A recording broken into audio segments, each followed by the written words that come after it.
Hey friends, welcome back. Matt and Ez here talking some Star Wars, getting back after it. How you doing, buddy? Hey man, I am doing good. It's fun to be talking Star Wars with Ez once again. I know, man. 'Cause it's just what we do. It's just what we talk, we text. Dude, I could have in the last episode, I could have honestly gone for another 2 hours. I know. It's a problem I have. I know many times in the past. many times, dude. It's so crazy, man. I was like driving to work today, and I had some like Legends book on or whatever, and I was just like, God, I gotta tell Matt about this, or like I gotta take a note about this or whatever, because it's another one of those things where it's like an example. It's like, gosh dang you, Disney, why didn't you do this? You know what I'm saying? I'm reading those books thinking like, holy smokes, you guys should have done this. But anyway, as I said, I could go on for days, but today I think we have a maybe a less, I don't know, controversial topic. I think this is a really, I don't know. I think this might stir some people up. So I'm all for it. So, as last time when we were talking about, towards the end of our conversation, the Star Wars timeline. And is the Star Wars timeline a problem? Because where you're always making shows that, well, this takes place all the way over here, and this takes place all the way over here. Whereas other fandoms basically just going to say, here's the next movie. Here's the next show, and it takes place after the last one. But with Star Wars, you're constantly jumping back and forth in the timeline. And it kind of got me thinking a little bit about where is the best place to start. This is a conversation we used to have in Star Wars. And, I'm a father now in this past year. You are going to be becoming one here shortly. In a couple of years, you and I are going to be faced with a decision. Yeah. Where to start our kids in Star Wars. And the old debate was, do you watch Star Wars 1 through 6 or do you watch it 4 through 3? Watch the originals first, then go back to the prequels. But now we have the Clone Wars and Rebels and Rogue One and the Mandalorian and the sequels and all of these things. The Acolyte takes place before episode 1. Should you start there? No, but no, get down.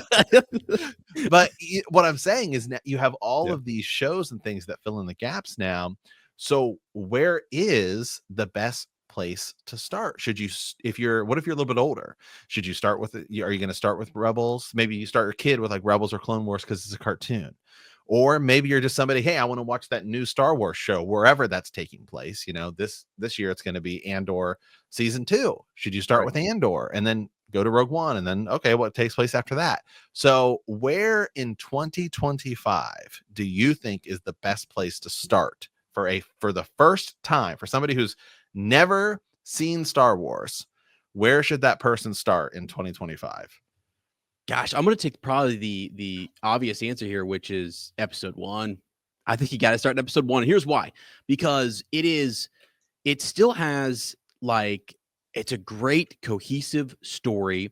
There's still a bunch of surprise elements, right? So there's still a lot of payoff in going 1, 2, 3. And then, then we get into the debate of do you continue on with Rogue One, or do you do the series or whatever? I'm thinking you just go 1, 2, 3, 4, 5, 6. That's probably how I would, just to get someone into it, because otherwise I feel like there is almost too much. If you tried to set somebody down who is not into Star Wars and you said, okay, we're going to take this in, and you hit them with the Episode 1, Phantom Menace, Attack of the Clones, Revenge of the Sith, and then you're like, okay, now we're going to dive into, and actually in between that is Clone Wars, right? And then we're going to hit you with Bad Batch. Obviously it's just too much. And then we go to Andor, season 1, season 2, Kenobi, Rogue One, right? It just goes on and on and on. So for me, I do still feel like if you're just hitting the major movies to get this cursory overview of the Skywalker saga, then you can branch out from there, because it's kind of what George intended, right? He definitely intended for this to be a 1, 2, 3, 4, 5, 6 saga, and even beyond that. But really, I feel like it makes more sense to go through that, and you have this big sort of Revenge of the Sith reveal where it's heartbreaking. It's still freaking heartbreaking to this day what Anakin goes through and everything, right? You do lose some of that, what we, and I didn't even have it, right? So I grew up in the 90s and I didn't actually have that whole I'm your father moment, right? It's talked about, it's legendary, it's great. My wife, in watching 1, 2, 3, I mean, that's where I started her. 1, 2, 3, and then 4, 5, 6. She got to 5 and still was like, this is awesome. And I was shocked. Right. Because I thought it's their older style. All the cinematography is different. It's all changed, right? It's developed over the years, and so I felt like it would kind of fall off there. But again, she's super into story, and she was already locked into the story, so there was enough to kind of hold her attention. There was some cool, flashy stuff, I think, for kids and for younger people that they can still get into, watch it, be entertained, and there's a good story going on simultaneously. Then when you get to the stuff that seems like archaic and older, it's 1977, right? It still will hold weight because you're like, that is Anakin's son. This is a Skywalker. We're continuing that legacy. So for me, I guess it's episode 1, man. I don't know. What about you? Yeah, I'm with you. Actually, I thought you were going to say it the other way. So I was really hoping we'd have I mean, I could argue. Right. I was hoping to have a little bit more of a debate, but no, I'm with you. I think 1 through 6, and I agree. There's things that hit differently because I'll talk a little bit about our experience, which is the experience that most of the older fans have. But you know what? Yeah.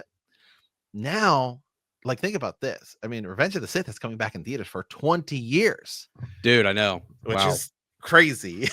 But that means that a lot of people, like, there's far more people now who are watching Star Wars for the first time than there are people who are in our generation, especially the old generation who saw it when they were kids in theater in the 70s and 80s, right? So they watched it like we did, 4 through 3. It's kind of a difference. It is kind of you get different aspects. I really don't think actually that there's no wrong way to do 1 through 6. If you do 1 through 6 or 4 through 3, do the originals and then the prequels, you just kind of get different aspects of the story. And if you do 4, 5, 6, then 1, 2, 3, it becomes really kind of a little bit more of a darker tale, like a sadder story, because then you get to see Anakin's fall and know that he's going to be having. And of course, that's the way that the movies were released. And there are aspects of it that you will miss if you watch it 1 through 6. There's a ton of foreshadowing to Anakin becoming Darth Vader. But at the same time, if you're watching it if you go back and if you watch it the other way, you watch it 1 through 6, while you may miss out on the foreshadowing of Anakin, like we know the almost obvious foreshadowing that Anakin is going to become Darth Vader because we know that piece of the story. Now you get to watch somebody and their full redemption arc. Right. Sure. And that's the way you're getting the story. And so it's different. It's just it's crazy because you will never be able to experience that way. But there are a lot of people now who have. Right. And I actually can go, like, I used to argue because I was a traditionalist. All right. I'm a traditionalist. All right. So I used to argue 4, 5, and 6. It's how that's release order. It's how it came out. Okay. And I've since sort of backtracked because I'm like, okay, I've heard what George has said. And I think looking as like how things have progressed, it makes more sense to get people sort of locked in. 2 things. So if you start with 4, 5, and 6, you have later on when you go to the prequels, 1, 2, and 3, you have what's called like dramatic irony. You, the audience, know. You've heard Anakin Skywalker, you know what's going to happen, right? So you get that and you're like, oh God, this is him? This little kid is no way. There's no way. He's over here, kind of hitting on Padme and pod racing, saving the day. He's the chosen one. He's the freaking chosen one. And then but if you switch it around and you just go 1, 2, 3 to start, then you don't have as much of that dramatic irony. You kind of you have no idea. You're going in and I've even seen some reactions where that's kind of cool, right? You have the situational irony where it's like what happens is not what you expected. And you're blown away. He's the chosen one. Qui-Gon believes in him. And you almost think there's a moment in like, especially like, there's this pull back and forth, but you're like, he's not going to go full dark. right? If you've not seen anything, you wouldn't know. You would be thinking Qui-Gon said he's the chosen one, and you look at how wise Qui-Gon is, and how he's almost sort of bucking the establishment there, and he knows, and he wants them to believe in him. And then as it goes along, that should have been the path, but you see these other stoic sort of Jedi get in the way, and then it causes these issues, and it's such a tragedy. So I mean, it's just there's two ways. Do you want that dramatic irony, or do you want that situational irony in terms of how you view them? Because you do have dramatic irony the other way, though, you do. because now if you go 1 through 6, if you set now, I mean, you could take 2 kids, right? 2 5, we'll say 7-year-old kids, and say, all right, you're gonna watch Star. This actually would be a really interesting. Yeah. Like, I mean, you're a teacher. This actually, even in terms of like storytelling and writing, this actually would be a really interesting way to do it. Take 2 kids who've never seen Star Wars, have no clue what any of it is, and have one of them watch 1 through 6 and have the other watch it 4 through 3, and it could actually give you a really interesting perspective on storytelling, right? Because now if you're somebody who starts with 1, when you get to episode 4 and you see Obi-Wan Kenobi, you know all of the history of him and Darth Vader, and it makes that fight way more powerful. And it actually makes every time Darth Vader shows up that much more significant, because Vader isn't really in 4. I mean, he is, but it's not the same as like Vader in 5 and 6. Right. For sure. Yeah. So it's kind of a different perspective, and every time he steps on, you're like, oh. And then actually you go into the moment of him telling Luke he's his father, and you have all of the weight of Anakin's fall and him trying to save his mother and all of these things, instead of the shock of, oh wow, that's Luke's dad. It's different. You're exactly right. Yeah, because you switch the perspective there, and you say, as that audience progresses, you get the situational irony turn, right, and revenge, and then you're like, okay, now we bounce ahead, and all of a sudden we're like, wait, did Obi-Wan just lie to him? What's he? And then you start looking at his eye. You look at his shifty eyes, and you're sort of like, oh, dude, he's not telling the truth. He's a Skywalker. What about Yoda? Yoda in 5 and 6. If you've seen 1 through 3 first. God, yeah, they don't tell you what's up, and they're training him to kill his father, and were they never going to tell him? Matt, do you think you should watch Rogue One before? That is like before you go. So you say I would argue I don't think you should watch Solo. Yeah. No. I feel like really you watch the core, even if you want to go to 7, 8, and 9. So if you want to go 1 through 9, otherwise you're going 4 through 3, then 7, 8, and 9, which is still the way we saw it. That's how we saw it. Yep. But then I think you could say, well, maybe you should watch Clone Wars and you should watch some of this extra stuff, because there is a lot of stuff in those movies that I think you benefit from having the knowledge of things like the Mandalorian and all that other stuff, right. that have helped fill in gaps. But Rogue One's really the interesting one, because it feels like almost a piece of 4, 5, and 6 now. Totally. And I actually think, you can make the case that you could actually start. We're talking about starting points. Where do you sit down a youngster and watch this?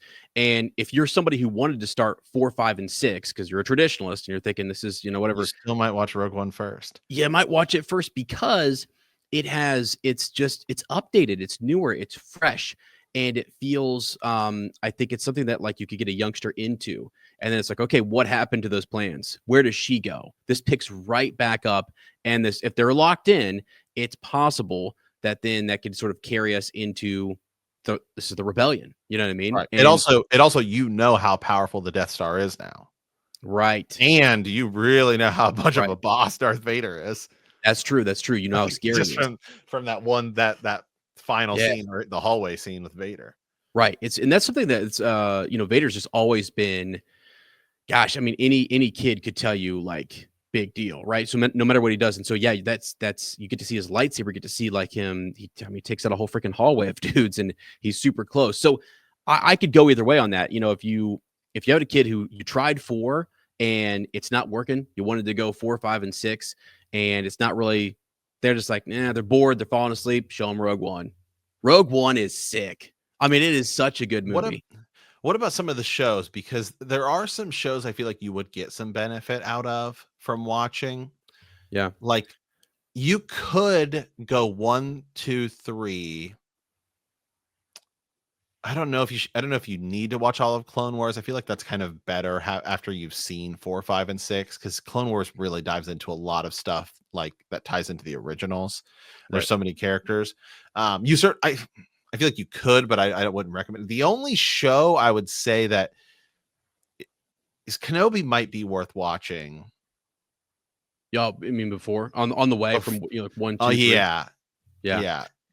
Well, here's something. So Because Leia's in there, and you get Anakin, you get Hayden Christensen back, and you get to see him right. as a Vader, and that kind of makes him a little bit more. It adds to what you could see of him in Rogue One. So I That's would true. say That's true. It does help if you're transition. somebody who wants to include Rogue One, I think you could go 1 through 3, Kenobi, Rogue One. I guess you could even do Andor if you really wanted to, but that's like you're stretching out the Rogue One story, not the main core story. Right. But it's only because Ewan McGregor as Obi-Wan is in Kenobi. Yeah. is in Kenobi. It's a stepping stone. You're right, because you actually see the transition of, we saw Hayden go into the suit. We saw the actor go into the suit. We know that's Anakin.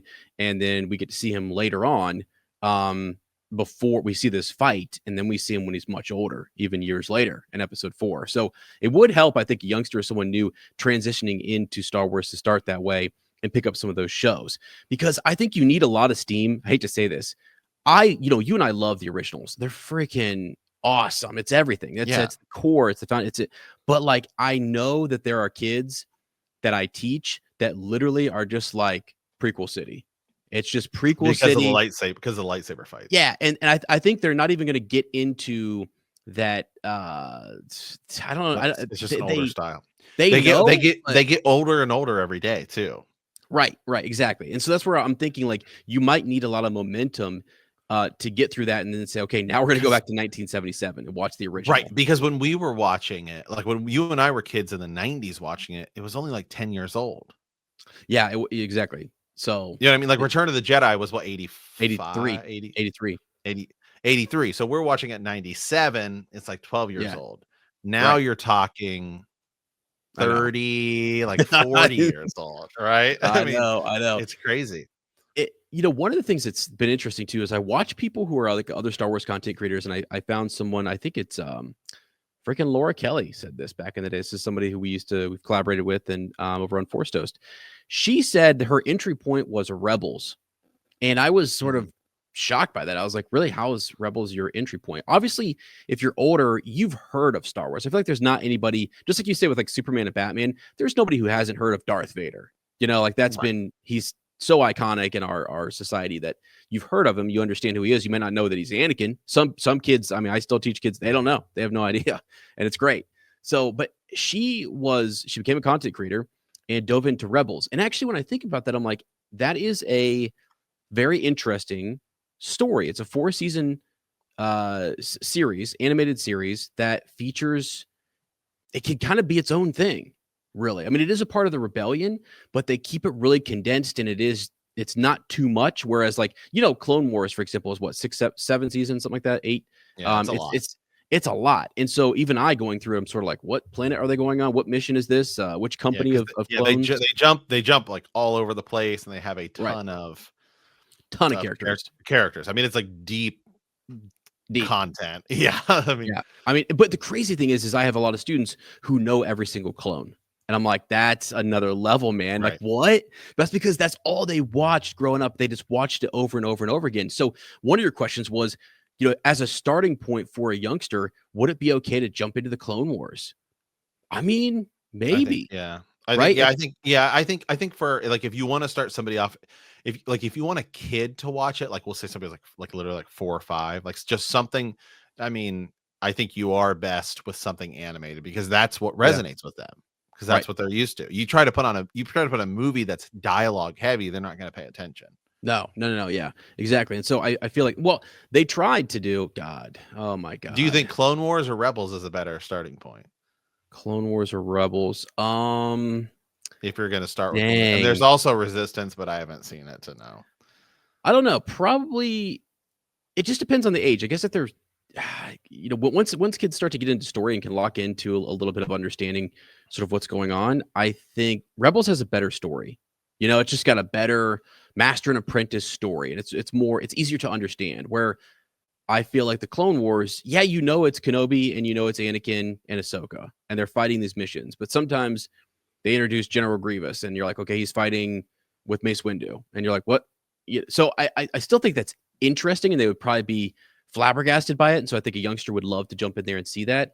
That's a really tough question because I think if they're a little bit older, I would say Rebels. But I've run so many. You and I both we run polls on Star Wars channels in the past, and every time the answer is always like 7. I feel like that I can go back and try to see if I can pull up the exact polls. But even on the old hyperspace channel, every time I ran that poll, it'd be like 70-30 Clone Wars. I know. And it's weird. And I'm always in the there's also a Bad Batch now, which isn't, it's only a couple seasons. Right. Can I, just for full disclosure, here's something. People that are our age, right? Mid-30s, people who are in their mid-30s, they grew up during a time or Star Wars hit in this sequence where we're probably like going to college, graduating college, it was the Clone Wars when it's dropping is not on our radar. I mean, I could be wrong. I could be. There's some people who are it wasn't for me. I forgot, dude. We were like worried about so many other things. We did our Star Wars marathons, and then they announced that I'll never forget it. When they announced that like Anakin had an apprentice, and I was like, "What? He isn't." I was such like, "What?" I was blown away by it. And so it's nothing against the voice actress or the character. I didn't understand it, and I was too far away from it. I was like, "Oh my god, they're just making stuff up." You know what I mean? I used to complain about that character. I was one of the people who was sort of like, "Ahsoka, what the heck?" Now I freaking love her. Love Ahsoka. I think Ahsoka's sick. Because I didn't know spent so much time and energy expanding her out. Right. To be such a cool character. Right, exactly. They did. Yeah, she definitely needed some work and stuff. So, but I think a lot of people though that are in their 30s we didn't get Clone Wars. We didn't quite get it. And definitely if you're older than us, definitely not. Well, maybe you were sitting there and you had kids or something and you were watching it, but it's just something that there was just a sliver of time where I was super locked into Star Wars, Legends books, all of it. And when it came out, I was just at that age where I was in college and I kind of missed it. So I remember really being like, this is dumb, until I got back into it and I was like, okay, it's pretty sick. I needed to see it all laid out there because I wasn't buying it. Right. If they ever, and I mean, who knows? Because you never know. But let's say that, just for sake of argument, that Star Wars starts to fade off a little bit, right? Like, and it becomes to not become as profitable and stuff like that. And Disney's like, all right, we're going to put it on the shelf. Because you look at a lot of Marvel characters that haven't seen light of day. I mean, that Shang-Chi movie, he was supposed to be the next big deal. We haven't seen him again, right? I know. Right. And so who knows what's going on with him. So, I mean, it could happen, right? Where, I mean, they're remaking Harry Potter. If they ever remade Star Wars, and they redid, say, Revenge of the Sith, Ahsoka, it would be totally different because Ahsoka would be a huge part of that whole prequel story. That's a really good point. Whereas here she was created afterwards, and Maul and all that stuff. If you were to redo it with the characters and sort of the story you have now, it would be so different because Maul and Ahsoka would be such a different part. Hold on. Of the like the second two movies. Dude, I mean, imagine if they did a live. You're talking like, let's say 30 years from now or 20 years from now, they're sort of like, you know what? It's kind of went dry. After Kathleen Kennedy left, we just didn't have the juices anymore, man. We couldn't find. We're gonna reboot it if they were to ever reboot it, dude. If Star Wars were to reboot like they're doing with Harry Potter, they went from movies, they're going now to a TV show and to series where they're even saying they're going to expand upon things that they know now. They're going to include scenes that weren't there in the books. Well, Star Wars, same thing as you just said. You could now expand this to include Captain Rex, right? You could get him in there. You could get more of Commander Cody. You could get more of those interactions. You could make these seasons show other battles and different things. You could show things that are going on. You could now go back to episode 1 and you could have a little cutaway where Quinlan Vos is checking in with Master Yoda on some mission because he was there on Tatooine doing God knows what, right? And he's just they made him into a character later on. But yeah, there's a lot that you could do. And God, I mean, a Maul would be around. Maul would still be around. You'd see those interactions. There'd be this moment where you could bring him back and he would face Kenobi. You could bring this like because you could even hey, there's a video idea for you. The top 10 characters in the Star Wars who weren't in the prequel movies, but like exist in the time period. Like think like just from like characters from like the Clone Wars and expanded content, right? Mm-hmm. I mean, now you look at kind of how big and important some of those characters are. Like Ahsoka's not in movies 2 or 3. Quinlan Vos not in movies 1 through 3. Asajj Ventress, huge. That's huge. Has become a huge deal over. Boba Fett is not. Well, no, excuse me. Boba Fett is in episode 2, but he's not in episode 3. But he certainly has a story. Cad Bane has a story, and as they tried to expand on him a little bit. I'll give you one in the Boba Fett show. Here you go, Mother Talzin, dude. Mother Talzin from the freaking Dathomiri Witches, bro. God, Zero the Hutt. I mean, it's crazy. It's crazy the amount of characters that are kind of a big deal. Bo-Katan, right? Exactly. Satine. I mean, there's like all Obi-Wan's freaking lover. Let's explore that a little bit. So yeah, that is. I've never thought about that. That is really fascinating to think if they ever went back and redid it and just recast everything, because that's the other thing too. You could plan it out to where you have an older. The problems we're having now is like we don't want to recast anybody in Star Wars. Eventually, you'll have to. It's killing us. It's killing us. The fact that you don't just so it's okay to you recast Obi-Wan, right? Well, we had to. Yeah, well, look, you still did, and you're still making content that's 5 years away from him looking super old.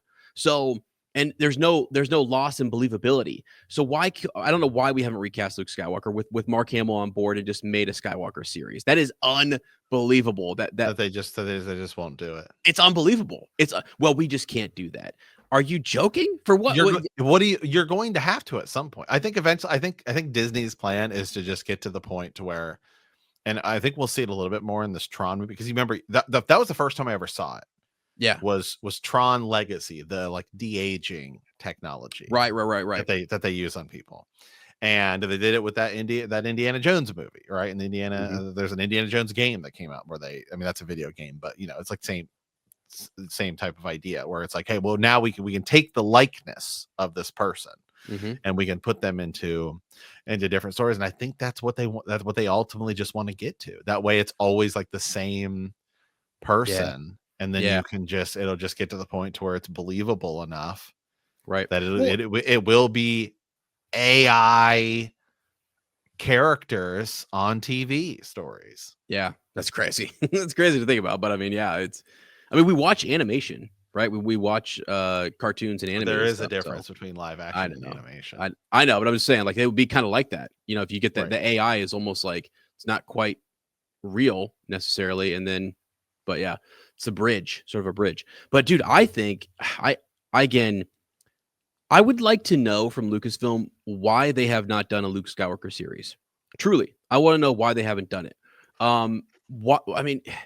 They've clearly thought about it, because you've got the Lando movie that's never coming out. We have no idea what's going on with it. You've got this whole campaign for make Solo 2 happen, and everyone's just like, we really can't do that. I mean, I'm typing in trying to do some like Han Solo AI art on Midjourney, and it's pulling up Alden Ehrenreich as Han Solo. I'm like, well, there you go. Yeah, and there's just like, when you think about some of the shows that they're going with, it's just like, do we? I mean, it's okay. Do we really need Skeleton Crew?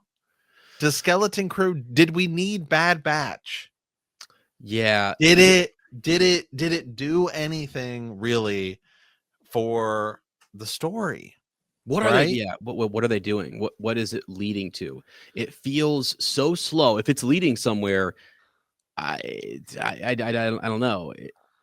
It's hard to tell. It's hard to see what it's doing. Is it just filling gap to fill gap? Right. Is it just filling that and then they're making little connections, like we've said before, to make the sequels better, to try to fill the sequels out and make them more understandable? Probably what they're doing.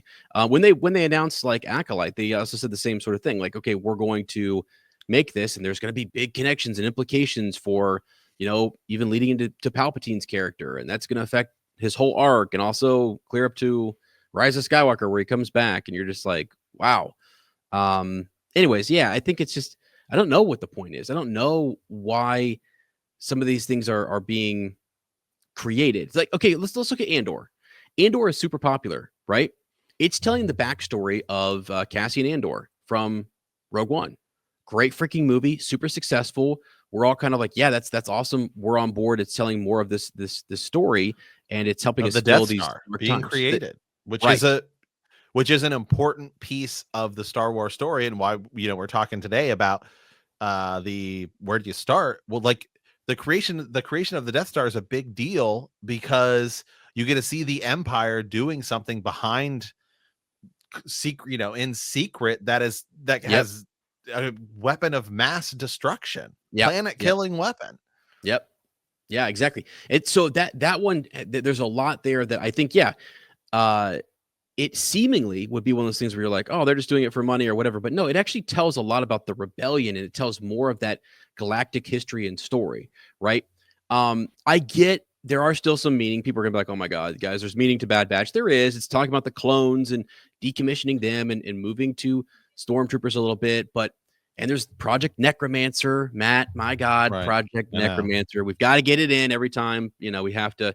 It's just makes me sick, makes me absolutely sick that we are, that we have to contrive some of this story. That's what it is. I know. It's contrive it to match some of it of Skywalker. Yeah, some of it. Yeah, I just don't get the understanding for it, and why some of it I would argue, let alone don't start with it, is stuff you don't even need to watch. It's non-essential. Is the thing. Like we'll take Rogue One, right?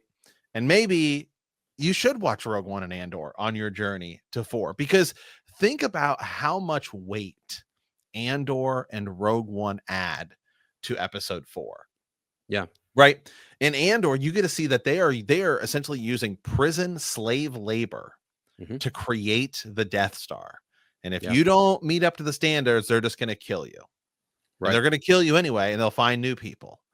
And you get to see just how bad the Empire is, and just how terrible they are, and how much oppression is going on with the Empire. It's one of the reasons I think Andor did so well, is because you get to see how fearful and scared people are of it. And then you go into Rogue One, the same thing, where we'll kill scientists who don't help us in our journey to have this weapon that can control planets.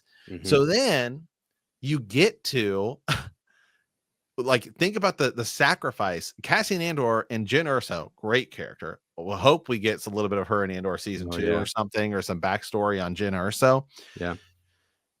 Like that shot of them, they sacrifice themselves. I know. So that the Death Star can be taken down, because they know just how powerful it is, and just how scary of a weapon that it is. And then now comes Luke Skywalker, the guy who takes down the Death Star.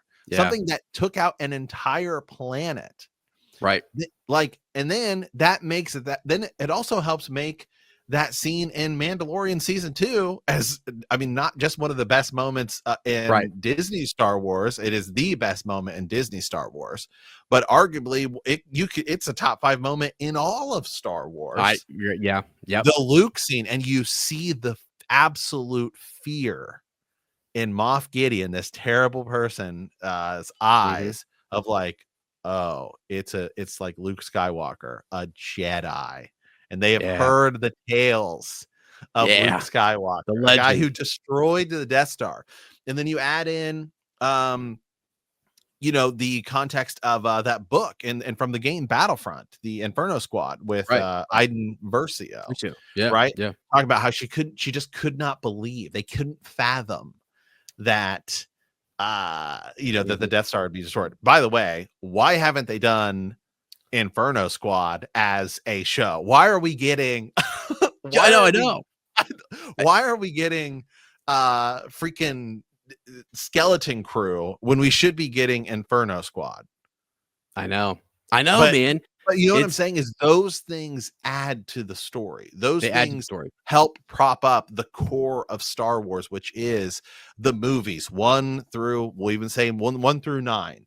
That is what people are going to go to in some way or another, whether they start at 4 or they start at 1. Mhm, That's what mhm. people are going to, and the surrounding content Yeah. needs to be things that help uplift that, or you say we're creating like a brand new block of stuff, and Mhm. that is like the route we're going. Like take a show like House of the Dragon. House of the Dragon does everything it can to prop up Game of Thrones, Right, it like does. Yeah. prophecy and all, Mhm. all of those things. And you see other franchises that tried it and they failed, right? um Right.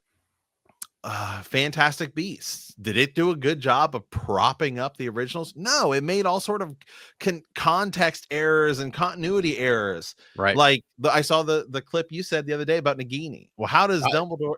It makes no sense. How's he know? I know. Yeah. See, yeah, when you do, or here's the thing. Actually, sometimes we see these things as they're in process.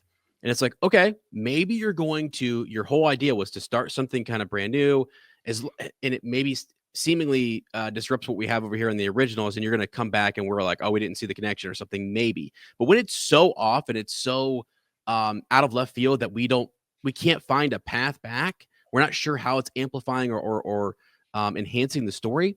Yeah, it's hard. That's why those things flop. For example, do we love Obi-Wan and Darth Vader? Yes, we do. And do I actually love that series personally because I like Obi-Wan Kenobi. So one half of it, I understand.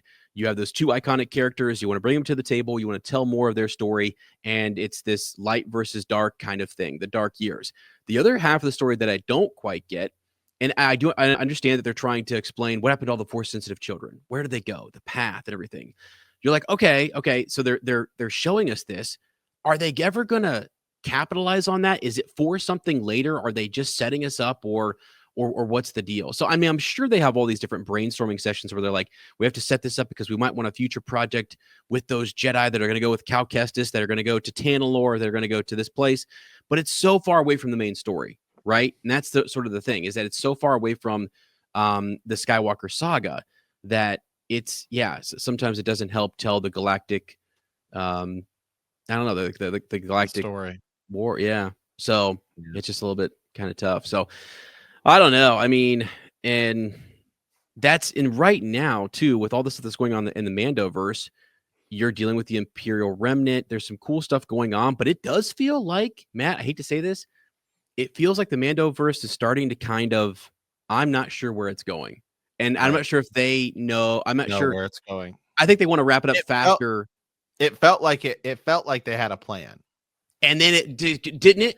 They had Which Rangers, should right? have been, Rangers. right, I think so. Which should have been to get us to 7, 8, and 9. Yeah.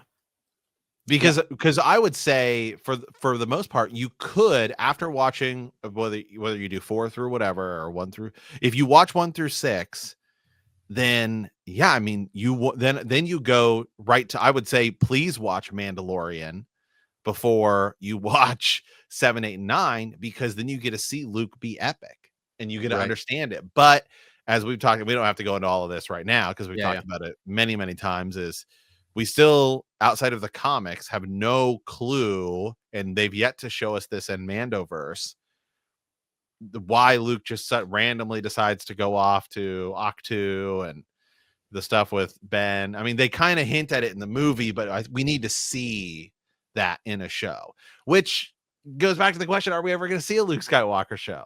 That's what I'm saying. That's what I'm saying. How do we have 30 years? And they're just like, yeah, we're going to tell maybe 10 of that. And we're going to end up in this Thrawn situation. And then maybe we'll tell 10 more. By the time they get to being done, by the way, they're going to do all this stuff with Thrawn. They're going to have the Ahsoka series. They're going to do the Grogu movie. I guarantee you they do. And I hope I'm wrong. Buddy, I hope I'm wrong. But I guarantee you we don't see Luke Skywalker again. Guaranteed. And I don't know why. I don't know what the deal is, but yeah, we saw him in Book of Boba Fett, but it feels like they start things and then they don't finish. That's honestly We've been talked, Kathleen and Kennedy. That's her we legacy. talked, but I'd be like, if you told me that, hey, if you told me tomorrow we're making a 1-season Luke Skywalker show, and that 1 season is Luke meeting Mara Jade and it ends with her like being pregnant or something, then now you tell me, well, Rey's going to be a Jedi Master and she runs into the daughter of Luke Skywalker. Pff, I want the Rey movie now. I know, dude. I know. It's insane. Why won't they do that? There is a rumor that they've got Spider-Man's girlfriend. God, I forget her name. I'm not good with that. Thank you. That there's a rumor casting that they've cast her as Mara Jade, and that they are going to bring her in at some point and introduce her. And that's a gold mine. Why would you bring in Thrawn and not Mara Jade? You should. And you should recast Luke or do the de-aging thing, whatever, with Mark Hamill. And you literally should have a situation where she goes to find the lost Skywalker children or something. Earn your name. Yeah. Earn your name as a Skywalker and go find Mara Jade Skywalker, or just Mara Jade and Luke's children, for crying out loud. That would be epic. But anyway, yeah, the whole point is, like, I don't know why they're leaving that alone unless it's something super serious like that. And it's like their top pocket play where they're like, and that would be, yeah, I'm telling you, if Kathleen, that's where it's like, if she's going to go out, if she's going to retire, do something freaking bold. And now's the time. And now's the time to strike while Marvel is cool. I know. Well, Marvel is in the state of rebuilding. No, Bob Iger said we're slowing down. I know. Why did he say? Why does Bob Iger say we have to slow down in Star Wars? It's because they don't know where it's going. They don't know what they're doing necessarily. Like you have some flops, and it doesn't seem like it's coming together. And it seems like we have random projects that we're starting threads and we're not finishing them. I mean, as I said before, Lucasfilm is king now of starting things and not finishing them, saying we're going to do something and not following through on it. And then we don't know what's going on. We've got like New Dawn of the Jedi stuff happening, Rey's New Order happening over here. It is all over the place. And it's just hard for normal people, I think, to track and follow. And it's like, I'm locked in. I'm ready to go. I'm all for it. I want to see what's happening, but I don't see the vision. I don't see them setting out this vision of what we want to do and really laying it out there and then following through. The one time they did that, they announced 15 projects and not very many of them came through. So, and then the ones that didn't really land.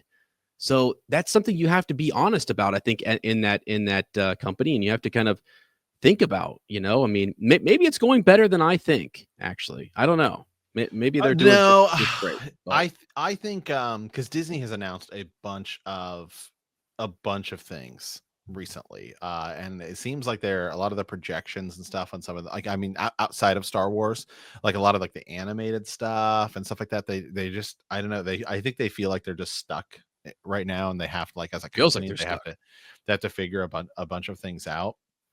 Yeah, I think what's happening is, I think they're beginning to pool all of their resources outside of like movies and stuff like that and focus way more on sports and ESPN is what I think is happening, because, and we don't have to go into all of this, but college football playoffs, man, most watched college football games ever this past year. And all of the ESPN numbers and stuff that have been leaked in the past, it's like ESPN is almost like more than half of the company. Man. And it just seems like that. I feel like that's the route they want to go. And they're announcing all these new streaming services, like bundles with other things, that are like HBO, and you can get ESPN with HBO now and stuff. And I think just as a company, their focus is, as the box office is still coming back, right? Yeah. So I track it all the time, because I have a bunch of stock in movie companies and stuff. And so I'm always checking the finances of that. And, the global box office before COVID used to be like $10-11 billion, or domestic box office used to be around $11 billion a year. It hasn't cracked 9 since the thing. So, I mean, it's still down. Yeah. And now, and you're talking with inflation. Yeah, true. Right. Yeah, I mean, that's, I mean, if it's not back yet, and they don't think, then they're not making stellar products that are at the tippy top, then yeah, you're really not accomplishing your goal. I mean, you tell me that, hey, we're gonna make, I mean, there's no way you're telling me right now that if you made, because like Top Gun Maverick made a ton of money at the box office. I think it was it made over $1 billion. I don't know the exact, I might have made $2 billion, but it was Tom Cruise's highest grossing movie ever. I know that. But you're telling me right now that there's no way that if you said, hey, we're making a Luke Skywalker meets Mara Jade movie, helps Mando fight Thrawn, and it's this epic black robe Luke Skywalker, green lightsaber, heir to the Empire, which I know they might be going into, but I would start letting the cat out of the bag to get people freaking pumped and psyched to know Oh that Luke man. Skywalker is going to be in it. You're telling me that movie wouldn't make $2 billion?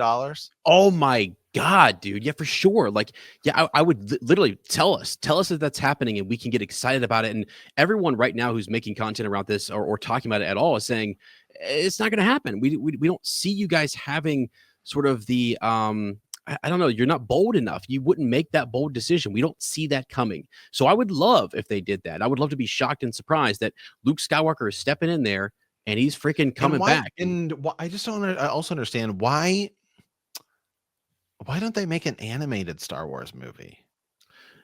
Yeah, right. Well, and I mean, the Super Mario Brothers movie made over $1 billion. Sonic 3 made a ton of movie. Moana made Moana 2. Like, Disney knows how to make money on animated movies. Right. Right. Why not just make a Star Wars animated movie and then you can just have Mark Hamill voice and Harrison Ford voice, and I don't know. I mean, what if you redid episode 4, like Star Wars the animated movie, and you redid it as Disney Animation's the one who did it? Right. That would be interesting. I mean, that would be really cool. You could add to the story, you could carry it and on. And then it's an entry point for kids. It's like a version of it's a new version of Star Wars for kids. Right. I mean, the movie is 50 years old. I mean, I know. What are you going to do? I know. And I mean, it would definitely be, they tried that. I forget what it's called, Young Jedi or something, where they tried that whole, they did like a mini YouTube series or whatever, but that's not the same. It's not going to do it. So yeah, I mean, because there's got to be a way. The most iconic character. Okay, let me go back real quick. You have Anakin Skywalker, right? And you have Hayden plays him in Attack of the Clones and Revenge of the Sith. So afterwards, then they say, let's show more of Anakin. Anakin was really popular. People really like him. He's the best the Jedi have to offer. Let's go ahead and make this Clone Wars series. Let's give him an apprentice. Let's feature him more. So you have a different voice actor come in and completely play Anakin Skywalker. They didn't even ask Hayden to do it. They cast somebody else, which is fine. And they went with this whole arc of more Anakin. You have the second or most, I don't even know, like Anakin versus Luke Skywalker, whatever. They're both iconic. They're Skywalkers. You have Luke Skywalker. You still have a ton of story to tell, and you're not telling it, and you have no way to tell it. They have no plan, I don't think, to tell it. They're just never. You're telling me that they're never going to tell the Luke Skywalker story? I mean, there's except for a few cameos here and there, and he was out on this rock and he trained for years and had no different generations of students. For example, in Legends, Matt, in less than a year, he trained over 12 students on oh my gosh, on Yavin 4. Okay, so Luke in less than a year trained over 12 students on Yavin 4, and those students went out and accomplished great things and were Jedi. They then taught other people and so on. So what? Luke is now sitting on Ossus. Grogu, his first student, says, "Yeah, I'm out. Peace. I gotta go see my dad. This is kind of boring, right?" And then Luke sits there and what? I mean, how many generations of students does he train? Right? Can he not train them fast enough? Is he not training adults? Is he getting just kids? What's going on? You're not telling us any of that story. Well, he built an academy and he trained a bunch of Jedi. What'd they do? For 30 years, there's no stories of the Jedi of Luke Skywalker, of any of his trainees or his apprentices, or he trained nobody else to the level of master. Nobody else stepped up. I mean, that's insane. Till Rey, who the Force just awoken in. Yeah, come on. I mean, his only successful student is Rey, who goes on. Come on. It's unbelievable. It's so disappointing that it just, I don't know. So here, real quick, I pulled this up too. So there's a new, they had just announced, I think today, some of the panels for Celebration. Yeah. And it's not a lot. It's literally an Ahsoka panel. They haven't even announced. They announced an Ahsoka panel, an Andor panel. Vision season 3, which is actually what I kind of want to talk about a little bit here. And then Yeah. there's not even a 20th anniversary one for and then the Mandalorian and Grogu. They're going to do a panel for that, which that needs to hit because that's like the next big thing. But yeah, the Vision season 3 thing, I think, because it's in Japan, right? And you and I have talked about Visions many, many times, and we've said, I just don't understand why. In Vision season 2, I thought we would get a continuation of some of the stories from Vision season 1. We didn't get it. Right. I hope they take this opportunity and don't just do one-off things, because I think Star Wars should just go full on, and maybe it's in Japan this year, maybe it'll happen. We'll see. I think they should just full on make a Star Wars anime. Yeah. Like, I mean, anime, give it to Toei Animation, the same people that make Dragon Ball and One Piece, like, oh god, yeah, big Japanese, like the biggest anime producer in Japan. Give it to Toei and say, hey, here's the Star Wars license, whether it's a standalone, it's its own thing or something. But anime and manga are huge. Like, actual comic book sales like decline year over year, and manga sales go up and up because manga and anime are becoming much, much, much bigger here in the United States. It grows every year, and actual like comic book sales are declining. Why not just, they've dabbled a little bit. They've dabbled. There is a Star Wars manga. It's like Edge of Destiny or something. Like, they've dabbled in it a little bit, but it's set up so well to be like an actual like full on anime. I can tell you right now, all of my students that I teach, they're all into it. They're super into it, and it's, as you said, it's way more popular. They talk about anime over everything else. So, and they know them, and so they read them, they watch them, the whole 9 yards. And so, if you're looking for entry points into Star Wars, that's a great one. There's a really good way to get a whole other group of people into this universe. And they can then come tell the rest. They can tell people like you and me what happened in there. I mean, we'll probably read it, but you know what I mean? Like, they could tell, their dad or their grandpa or whatever, whoever, what happened in that. And this is a part of that story that's what the High Republic should have been. Oh man. Yeah. I mean, yeah. You still could. Yeah, they could. They could definitely do more with that. It allows you to expand into a whole new audience, a whole new era of thing. You know what I mean? I mean, you like even if you look at a company like Toei, who is utterly huge in Japan, right? I mean, I don't know what their net worth is. I can pull it up here. But I mean, I would have to imagine it's got to be somewhere close to, like, I mean, I know like Nintendo's is, I think Nintendo's actually market cap is bigger than Disney's at this point. But I mean, like, there is room to grow Star Wars in other places and create other things that can allow you to have more stories to pull from and build it out. And because right now now that when Bad Batch ended, we don't have actually the next Star Wars animation. No, what is that? And if Dave Filoni is going to potentially be running Lucasfilm, well, then he's not going to be, because he's been the Star Wars animation guy. Yeah, for sure. So, I mean, and the one time they tried to do it without him essentially was Resistance, and it just wasn't very good. But it's also based on the sequels, which also aren't very good. So I mean, why not? I mean, you got it. They have to do something different, because otherwise, Star Wars is going to just fizzle out. It's gonna fizzle out, dude. So I feel like that's where we're at. It's like, yeah, that's a great question. What is the next animated thing? And are they going to announce some Star Wars animation at Star Wars Celebration?